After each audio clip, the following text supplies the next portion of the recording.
cette douce mélodie? C'est Bernardo. Bernardo. Bernardo. Don't you know Bernardo? No. Bernardo. Bernardo. Faut qu'on appelle David. David. David? Waouh. Mais c'est magnifique. C'est un bel instrument. David, est-ce qu'on ferait pas un podcast sur ce monsieur? Franchement, ouais. Tu peux nous téléporter? Bien sûr. 3, 2, 1. Mais ça marche toujours aussi bien, ça me fait toujours ces petits billes Par dans contre, le- il y a un petit problème Il y a eu là. un bug. Ah, Merci. ça c'est par ici ça. Voilà. Si c'est que ça va. On a la tête sur les épaules. Donc aujourd'hui, 28 janvier, sur Fort FM, je suis accompagné de Christine et Vincent. Salut à vous. Salut David. Et on accueille aujourd'hui Bernardo. Bonjour à toi Bernard. Bonjour. Bonjour. Bernard, tu viens d'être téléporté par Christine et nous-mêmes sur notre plateau. Et c'est à elle que je vais donner la parole en tout premier. Alors, bonjour Bernard, merci d'avoir accepté l'invitation de Fort FM. On a pu entendre à l'instant ta performance au handpan. On aimerait découvrir cet instrument, donc je vais laisser la parole à Vincent. Donc ce handpan qu'on a eu la chance d'entendre à la Galerie Tête de l'Art, c'est un instrument qui à première vue, moi quand je le voyais, j'avais l'impression que c'était quelque chose d'ancestral. Mais en fait c'est assez récent. Est-ce que tu peux nous raconter un petit peu l'histoire de cet instrument? Ah bah oui, avec plaisir. Bah déjà, merci de m'avoir invité. Merci à toi. Et puis, super, cette expérience de téléportation, c'est ma première.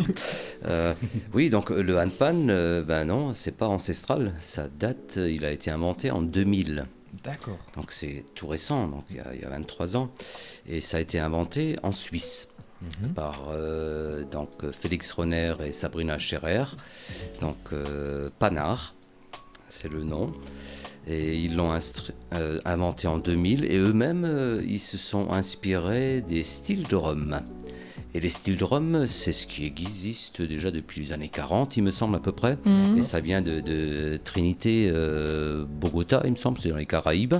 D'accord. Où à l'époque, il me semble des années 40, cette île était colonisée par les Anglais. Et les Anglais leur ont interdit de jouer, parce qu'avant ils jouaient sur des pots... donc les tambours, ils jouaient sur les pots. Ils ont interdit ces pots, ces tambours. Et comme il y avait beaucoup de fûts de pétrole, bah, ils ont pris les fûts de pétrole, ils les ont sciés en deux. Et un côté, ils l'ont martelé. Et puis ils ont fait un tambour accordé. Et puis ils ont commencé à jouer. Et voilà, est né le style drum. Et de ce style drum, donc Panard, Félix Rohner et Sabrina Scherer s'en sont inspirés pour faire le handpan. D'accord, mais qu'est-ce qui diffère exactement dans ces deux instruments? Quelle est la nouveauté apportée par le handpan? Bah, la nouveauté du handpan, il y a également ce que l'on nomme l'effet Helmholtz. Sur le steel pan, donc comme la tôle était incurvée, il y avait une résonance qui était donnée. Tandis que cet instrument du handpan, qui est formé de deux demi-coques, il y a de l'air qui circule à l'intérieur. Et avec les vibrations du métal et l'air, c'est ce qu'on nomme l'effet Helmholtz, ça donne ce son. En tout cas, c'est un son très très plaisant à entendre. Ça donne un petit côté mystérieux comme ça. C'est vraiment pas mal. Et qu'est-ce qui t'a donné toi particulièrement envie de jouer de cet instrument? Qu'est-ce qui m'a donné envie? Déjà, moi, cet instrument-là, je l'ai découvert en 2007. C'était lors d'un spectacle qui était au château de Malbrook à Manderen. Ah d'accord, ouais. Et j'ai vu cet instrument, j'ai dit, je veux cet instrument. J'adore la musique, j'ai essayé plusieurs instruments. D'ailleurs, à l'époque, avant d'avoir le handpan, j'avais le petit derbuka. Mais au bout de 3, 4 minutes, 5 minutes, mon épouse, je me souviens toujours, elle me dit c'est bon, tu peux arrêter maintenant. Ah d'accord, c'était... Et lorsque j'ai joué au handpan, lorsque je l'ai acheté, on était le soir à l'hôtel, j'ai commencé à jouer. Puis à un moment, je me suis dit, je vais arrêter. Puis c'est là qu'elle me dit, non, vas-y, continue. Tu n'avais pas de plainte, tu étais validé en fait. Ouais, j'étais validé. C'est vrai que c'est un son Ouais. c'est difficile de dire que c'est désagréable à entendre, quoi. Donc vraiment, c'est vrai que c'est un C'est un son instrument qui à peut pas- émotion. En fait, Voilà, moi, je trouve. ça. Voilà. C'est un son qui peut pas être désagréable à Non. l'oreille. Donc même, je pense qu'en apprenant à jouer, on casse pas les oreilles aux Oui, gens c'est comme ça. si on apprenait à jouer Tout à de la fait. batterie, par exemple, ou quelque chose comme ça. D'ailleurs, il me semble que c'est assez intuitif quand même. Comment on apprend à jouer du handpan? Effectivement, c'est un instrument qui est très intuitif. L'instrument en lui-même, il est accordé avec différents accords. On trouve différents instruments. Celui que vous venez d'entendre, il est accordé en Ré, en D, Mais donc c'est très intuitif. Ensuite, il suffit un peu, il faut une certaine expérience, certes. Mes débuts n'étaient certes pas comme aujourd'hui, mais donc très vite, on arrive à comprendre l'instrument et puis la musique, comme on vient. Comme c'est un instrument qui est un peu mystique, on peut dire que la musique vient de l'intérieur, vient de l'âme. Oui, ouais. Ça me touche particulièrement justement et c'est ce qu'on ressent à l'écoute. Hein. Mais tu te produis aussi à l'occasion d'événements particuliers. Hein. Il y a différents événements, donc que ce soit la galerie Tête de l'Art, Oui. que ce soit donc auprès des enfants. Ouais. Je fais des ateliers avec les enfants, que ce soit avec les personnes âgées. Lors d'auberges de la parole également. Oui, alors justement, on va en parler parce que être musicien, c'est pas la seule corde à ton arc. Hein. Tu es très, très actif au niveau associatif et tu es animateur avec le statut auto-entrepreneur, je crois. Voilà, et c'est dans ce cadre-là qu'avec ton Handpan, tu accompagnes en fait des gens, tu crées des ateliers. Mais avant de rentrer dans ce sujet-là, avant de rentrer dans le vif du sujet, est-ce que tu peux nous parler un petit peu de ton parcours jusqu'ici, justement ? Qu'est-ce qui t'a mené finalement à ça ? Mon parcours, je pense qu'il était déjà assez riche. J'ai fait une longue carrière. J'ai commencé par faire un brevet de compagnon de radioélectronicien. D'accord. Je connais. Je vois tous ces appareils. Mais aujourd'hui, les radios, les télévisions, ça ne se répare plus, ça se jette, malheureusement. Oui. Donc j'étais pendant 30 ans commercial, cadre commercial également. Et au bout d'un moment, ça me plaisait plus. Donc j'ai bien aimé ce que j'ai fait, mais au bout d'un moment, voilà, je voulais changer.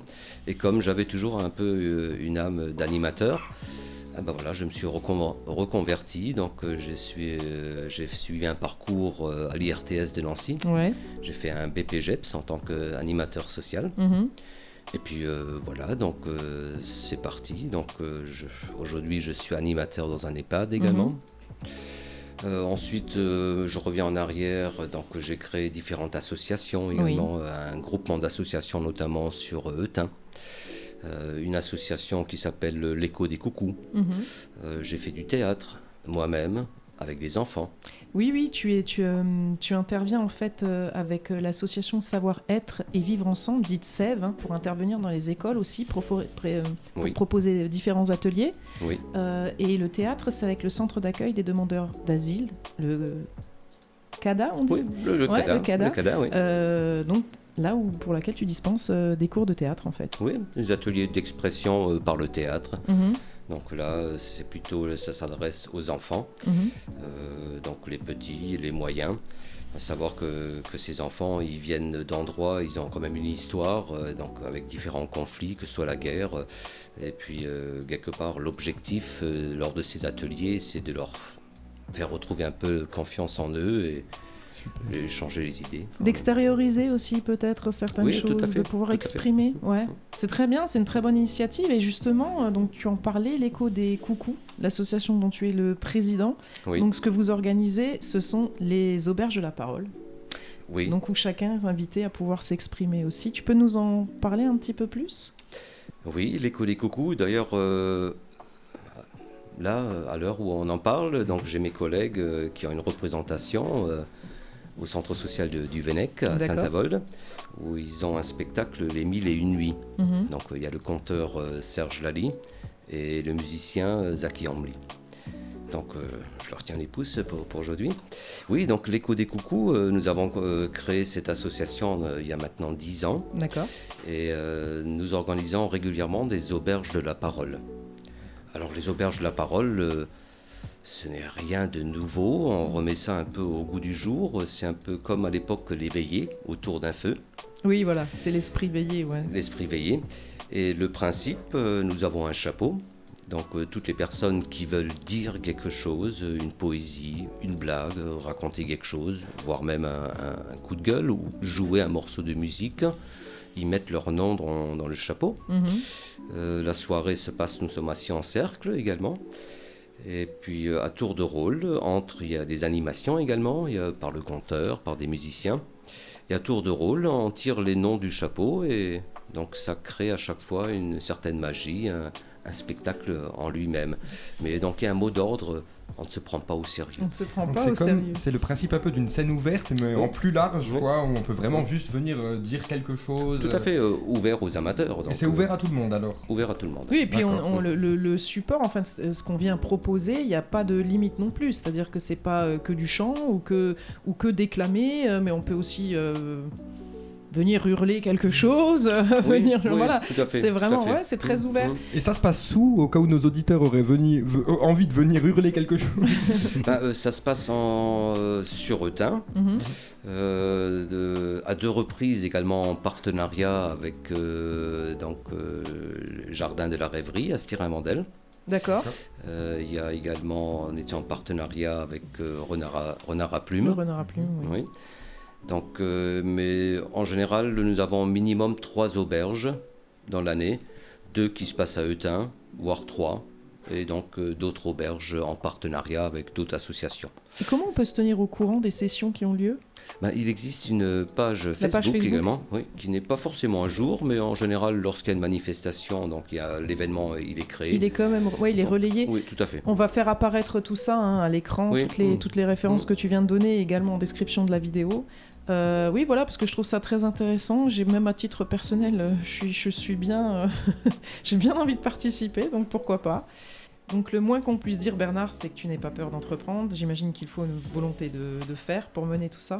Est-ce que tu as un credo, quelque chose qui te fait pour être aussi actif? Une volonté de faire. Tu aimes ce que tu fais? Une volonté, je dirais surtout avoir une passion, ou avoir des passions. Oui, donc je me sers d'un outil, vous connaissez le Avomar, prêt, partez. Ouais. Avomar, prêt. Et combien de personnes Attendre d'être prêt. attendent d'être prêtes, elles ne sont pas prêtes, alors qu'elles sont peut-être prêtes, mais elles ne partent pas parce qu'elles ne sont pas prêtes. Donc moi je dis plutôt, Avomar, partez. Parfait. Et Ouais, puis parfait. ensuite, rectifions si nécessaire. Parce que si on attend d'être prêt, on fera jamais rien. C'est une belle philosophie. Alors Bernard, quels sont tes projets? Des projets, des idées, j'en ai pas mal. Ensuite, je pourrais peut-être pas tous les mettre en œuvre, mais parmi ces idées, également monter un petit spectacle de théâtre, mais intergénérationnel. Personnes âgées et des enfants. Un autre projet, mais qui, je pense, va se concrétiser. Nous sommes à la recherche justement de partenariats avec l'Écho des Coucous, vu que cette année, nous fêtons nos 10 années d'existence et nous souhaitions mettre en place, je ne sais pas sous quelle forme, mais 24 heures de parole. 24 heures de parole. 24 heures de parole avec différentes animations, que ce soit de la musique, que ce soit du chant, que ce soit de la poésie, des conteurs. Mais donc il y a un roulement et que ça se passe pendant 24 heures. Nous sommes en train de travailler dessus. C'est un marathon de la parole. Un marathon de la Ouais, parole. très bien. On suivra ça alors chez Fort FM.